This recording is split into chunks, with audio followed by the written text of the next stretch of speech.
You get the promotion. The new salary hits your account. You feel rich for exactly 3 weeks.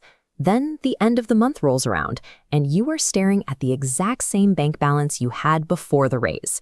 This is lifestyle inflation.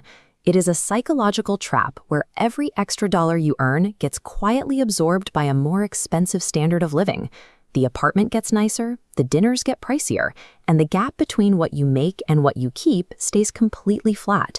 You earn more, but you aren't actually building wealth. It is easy to blame a lack of willpower, but the reality is you are fighting a multi-billion-dollar neuromarketing machine. Retailers and advertisers actively use psychological triggers engineered to bypass your rational brain, creating a sense of urgency that forces instant emotional spending. If we look at this infographic breaking down lifestyle inflation triggers, the most powerful one is right at the top: social comparison. When peers in your income bracket upgrade their cars or take premium vacations, the biological pull to match them kicks in automatically. You aren't choosing to spend more, you are keeping up, and it compounds.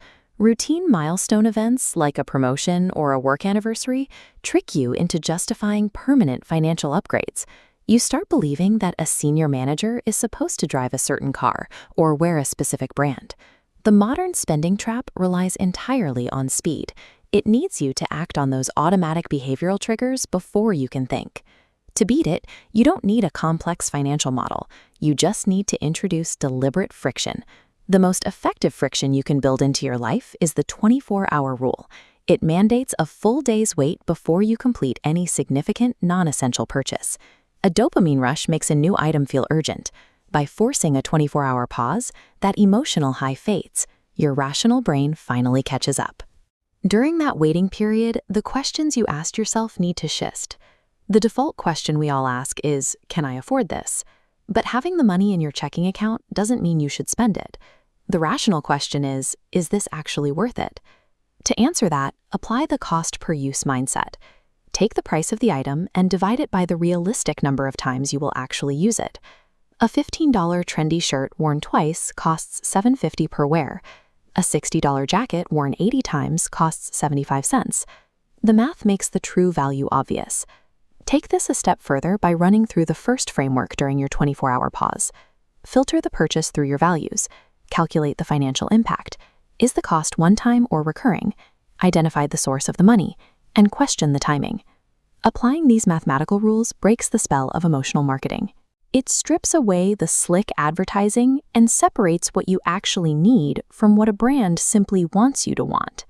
After stopping impulsive purchases, you have to decide where that money should actually go. Take a moment to identify your top 3 spending values. These are specific categories, like travel, fitness, or family experiences, where spending genuinely brings you lasting happiness. Now contrast those priorities with your bank statement, which is likely full of unconscious costs. The streaming service you never watch, the premium app upgrade you don't use, the convenience fees you ignore.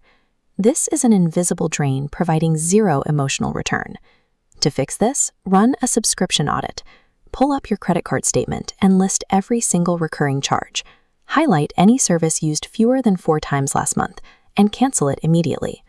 The point of recovering this money isn't to hoard it. The goal is to generously allocate those funds, completely guilt-free, into your 3 core value categories.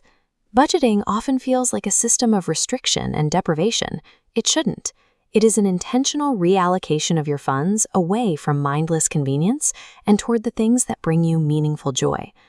Psychologists have studied the connection between money and happiness for decades, and the results are incredibly consistent. Earning a higher income improves your quality of life up to the point where your basic needs are comfortably met and daily financial stress is removed. Landmark research by economists like Angus Deaton, pictured here, proved that once you achieve that baseline financial stability, further emotional well-being depends on connection and purpose, not higher spending. Consider a scenario with 2 different $500 purchases. One person spends money impulsively on a flash sale for clothes they didn't plan to buy. Another person intentionally saves that exact same amount to take their family on a weekend trip. The impulsive spender gets a quick hit of dopamine when the package arrives, but the excitement vanishes in days. The intentional spender gets the anticipation of the trip, the joy of the experience, and memories that retain their psychological value for years. Look at this diagram outlining the pay yourself first method. To secure financial stability, you must automate your wealth building. When your salary arrives, a percentage flows directly into savings and investments. By sequencing money this way, savings are protected before lifestyle spending begins. Every dollar you spend is a literal vote for the future you are creating. By mastering the pause and refusing to spend on autopilot, you stop funding corporate marketing goals, and you finally put your money to work building your own life.